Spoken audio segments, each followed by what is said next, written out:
आज आमे बनेबा बेसर दिया मूला भजा पुणी बिना पियाज रसुण रे मूला किपरि आमे भाजिबा। तेबे चलतु वीडियोटी को मोर शेष पर्यंत देखि चलतु। प्रथमे मसलाटा बाटी दउची। मसला रे मु एठी नै जाईची बड़ चामच सोरिष, हाफ चामच जीरा, अल्प धनिया, तापरे अल्प किछि पानबुतरी, छोट खंडे डालचीनी। तापरे मो पाखरे बंची जाइतला एठी धनिया पत्रर डांग।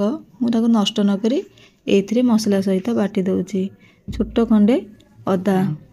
तापरे जेहेतु आमे बिना पियाज रसुण रे बनौचे, आपण जदि नड़िया देबे तार डबल टेस्ट आसीबो। निहाती भाव में आपण नड़िया देबे, केबे भी स्किप करिवेनी। मु एठी 3 चामच नड़िया नै जाउची। जेहेतु मोर सुखिला नड़िया ये मु सेति पई मु मसला सहित बाटी दउची। आपण माने निहाती भाव में एमती नड़िया को बाटी करी देबे, देखिबे मूला मसला दिया मूला भजाटा बहुत टेस्ट लागिबो। प्रथमे मूलाटा को आमे भाजी दबा। मूलारे पानी दबा किछि आवश्यक नाही। वर्तमान तो मूलार सीजन चलची। एई समय रे मूला खाइबा को भल लागि थाए। मूला आम पेट पई भल। जे मानकर गैस थिबो मूला खाइले तांकर गैस समस्या रहिबनी। मूला पेट पई भल। लैट्रिन क्लियर कर दबो मूला खाइले। आपण माने निहाती भाव में मूला खांतु। आउ ए समय रे मजा ही नियंतु। आपण माने पियाज रसुण पकई पारिबे। मु एठी पियाज रसुण पकोनी, बिना पियाज रसुण रे करूची।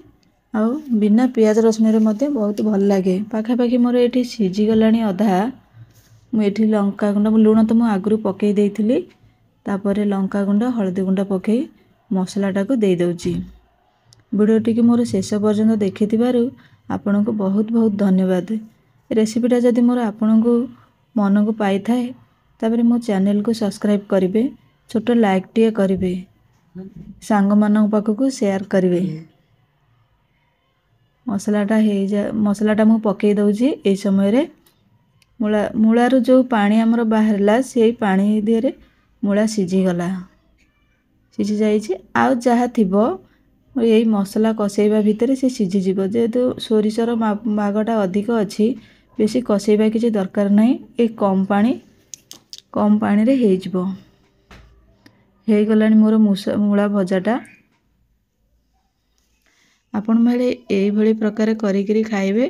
किपरि लागिला मते कमेंट रे कहिबे। कमेंट रे अपेक्षा रे मु रहिली। लास्ट को टिके धनिया पत्र पकई देबे। मूला तो खाइबा को समस्त की भल लागे। एमती केही नांती जाहाको मूला खाइबा को भल न लागे। जो माने मूला खाउ न तेबे एई भली प्रकार करी करी दियंतु। न खाइले लोक भी खाइबे। रहुची, नमस्कार।